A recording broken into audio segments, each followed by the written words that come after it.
Je vous donne une situation de réflexion. On a ici 8 enfants. On va demander à ces enfants de serrer la main de tout le monde, sans répétition. Dans ce cas, combien de poignées de main vont être échangées? Vous pouvez réfléchir à cette question avant de continuer de regarder la suite. La réponse la plus spontanée qu'on peut faire, c'est 8 fois 2, car il y a 8 enfants. Eh bien, cette réponse n'est pas correcte. Regardez pratiquement ce qui va se passer. Le premier enfant va saluer toute la classe. Dans ce cas, on a combien de poignées de main échangées? Il y en a 7. Le deuxième enfant va faire pareil. Il reste 6 enfants, donc on a 6 poignées de main de plus. Le troisième enfant va faire pareil, donc on a encore 5 poignées de main échangées. Le suivant fait pareil, on a encore 4 poignées de main échangées. Le suivant fait pareil, 3 poignées de main de plus. Le suivant, il lui reste 2 poignées de main.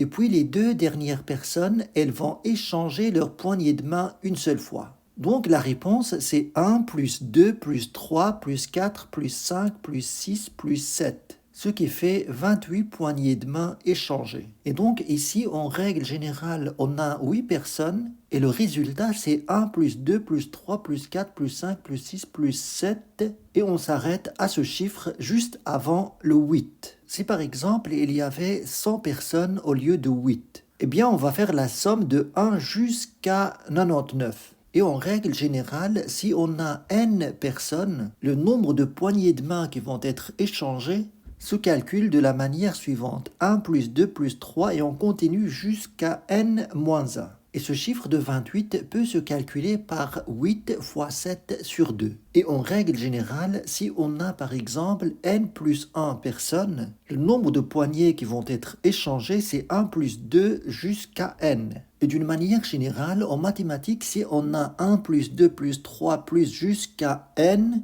cela peut se calculer rapidement par n fois n-1 sur 2. On peut avoir une démonstration géométrique de cette formule. C'est par exemple, dans une salle, on a 8 personnes. Le nombre de poignées de main qui vont être échangées, c'est 1 plus 2 plus 3 plus 4 plus 5 plus 6 plus 7. Je peux reconnaître ici une forme géométrique, à savoir un triangle, mais je vais ajouter d'un côté une ligne. Je vais compléter le reste par des points rouges. Donc, dans ce cas, le nombre de poignées est représenté par le nombre de points noirs dans cette forme géométrique. Et cela, vous voyez bien que ça représente la moitié de la forme géométrique. Si on veut calculer le nombre de points qu'il y a, on fait 7 fois 8. Mais ce qui nous intéresse, c'est juste la moitié de cela. Donc, on divise par 2. Eh bien, le 8 ici, dans notre formule, c'est le n. Le 7, c'est bien le n-1. Alors, si vous connaissez cette formule, vous pouvez répondre très rapidement à cet exercice. Vous avez ici 20 personnes. Combien dans ce cas de poignées de main qui vont être échangées? On applique bêtement la réponse. Vous avez 20 fois 19 sur 2. Vous avez ici 20 sur 2, ça fait 10. Et 10 fois 19, ça fait 190. Voilà la réponse rapide à ce cas qui peut se calculer même mentalement.